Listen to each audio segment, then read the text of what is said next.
So we need Christ to help us understand the Hebrew Scriptures, or what many call the Old Testament, and we need the Hebrew Scriptures, the Old Testament, to help us understand Christ. The two go together, and if we only have one but not the other, we're going to be woefully deficient in our understanding of that one.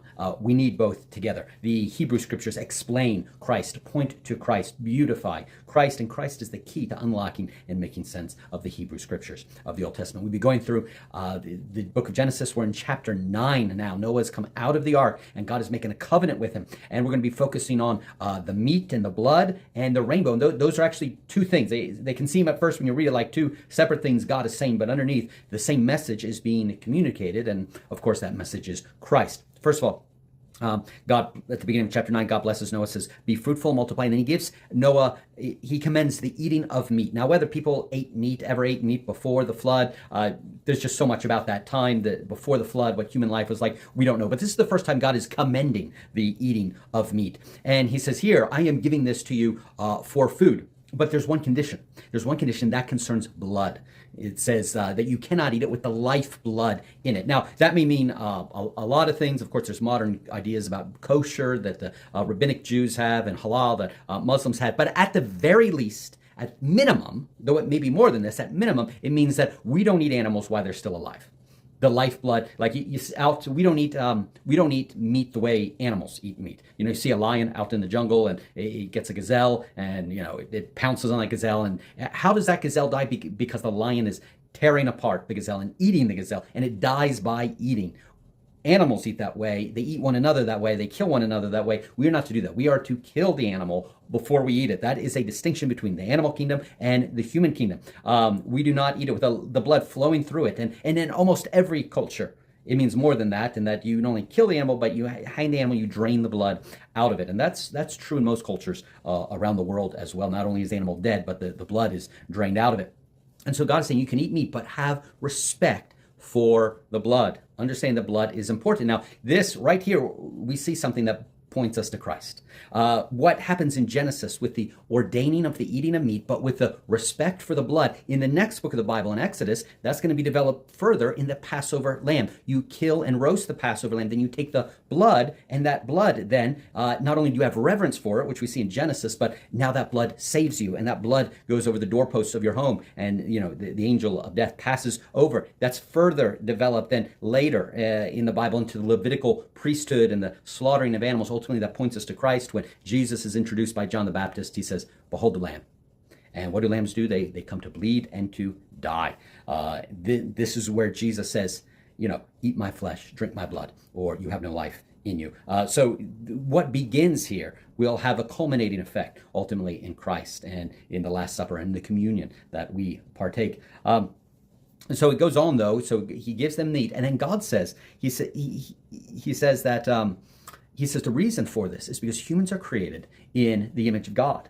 This is why I'm allowing you to kill and eat animals. But if anyone kills a human, be it an animal or another human being, that person must die. And so God institutes a type of capital punishment there, that if someone, an animal, a beast kills a human, or another human kills a human, that person must die. Why? Because they have killed an image bearer of God. And the blood that comes from an image bearer, it says you shall not, shed the blood of a human, because he is in the image of God. The blood of the image of God is of great value. Now, of course, because of the fall, the image of God in us is twisted, it's perverted.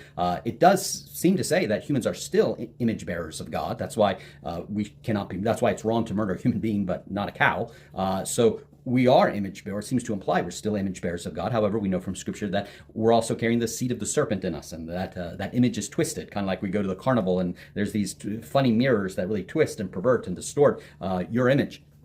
So it's a distorted image, but it is an image nonetheless. And that's why humans are not to be killed in the way animals are. You can go home and eat a chicken, and that's morally okay, but it's not okay if the chicken eats you. You can eat a hamburger, but a cow cannot eat a man burger. That is important. Now, the reasoning here that you can't kill humans is because they're in the image of God, and therefore their blood is precious. Ultimately, again, that takes us to Christ, who is the image of God, the perfect image of God, the undistorted image of God, the ultimate image of God, more than Adam or Noah or anyone else could ever come close to reflecting. And his blood is more precious than all of ours.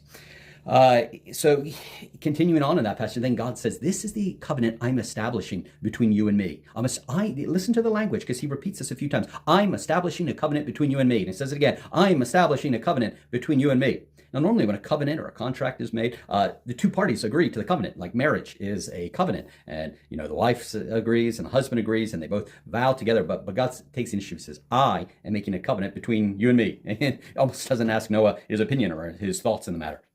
And he just says, this is what I'm doing. I'm between you and your descendants, between you and humanity. I'm making this covenant. How is that possible? Well, we'll see. I think here, and as the converse or God's speech to Noah continues, because then he institutes what? Well, the rainbow.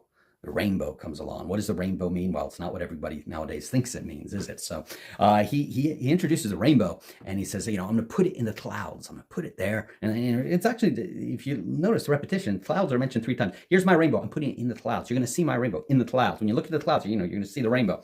So that's significant that he's saying, I'm giving you this rainbow. Let's just think about what a rainbow is for a second. Now, of course, scientifically as well as theologically, rainbow is just a refraction of light. Now, you see that actually through the Bible. Even though the rainbow is a very vivid symbol, it's not actually mentioned very much in the Bible. It's mentioned in Ezekiel when Ezekiel has visions of God, and it says around the brightness of God's, his visions of God, and around the brightness of his glory was a rainbow. And it's used in the same way again in Revelation when it's talking about, his son, his face was like the sun shining in his strength, and a rainbow around his head, or in chapter 4, he's a throne, and there's all this light and like an emerald rainbow coming out before him. So you get this idea that this is, it's associated with light, and then on the edges of this light, there is a rainbow.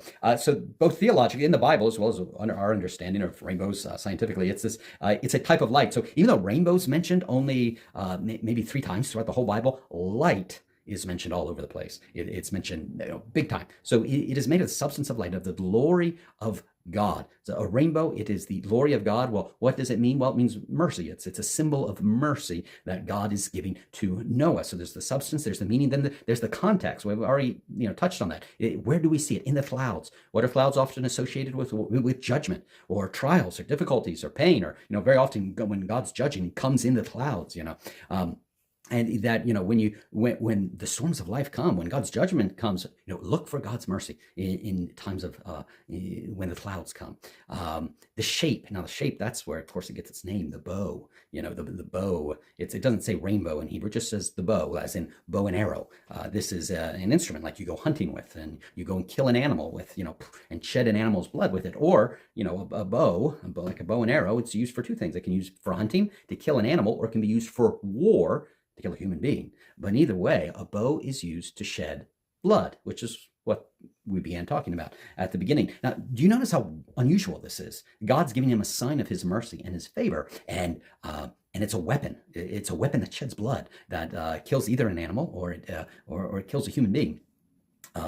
And God's now, wouldn't that be weird? Like if God said to us, he goes, "Hey, I'm gonna give you a sign of my favor and mercy and kindness and goodness. I'm just gonna put this symbol of, an AK-47 up there in the clouds." We would probably think that a bit weird. And maybe Noah and his family thought it was weird when God gave him, "Here's the sign of my favor. Here's a bow, this weapon for killing animals or for killing for killing humans in war." So that's the shape.